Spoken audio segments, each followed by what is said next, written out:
This is the most arrogant intern I've ever seen. The interviewer asked him to sell the pen in front of him, but then Mark smiled. If you're in need of a pen, you'd better buy it, because it'll help you write. If you don't need a pen, you better not buy it. I hate to force people to do things they don't want to do. And one of the interviewers slapped the table in anger, because he's seen so many applicants in his career, but he's never seen such a rude and unruly person like you. The interviewer pointed his nose at Mark and said he was wasting their time. He said that even if you're good at what you do, we won't hire someone as arrogant as you. And Mark was overjoyed. Like this was the result he'd been waiting for. He seemed happy that he wasn't hired. He even said thank you to the interviewer.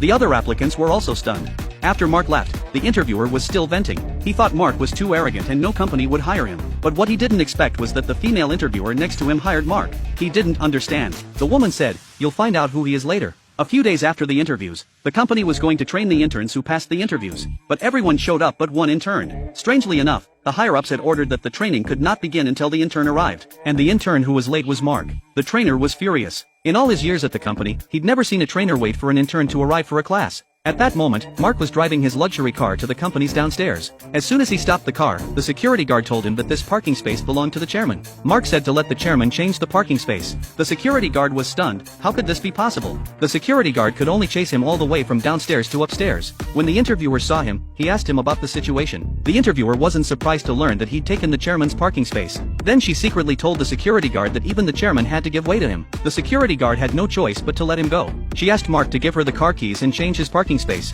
The other interns in the room were dumbfounded. The interviewer actually parked the car for an intern. They thought this person's background was not simple. Then the first day of training began.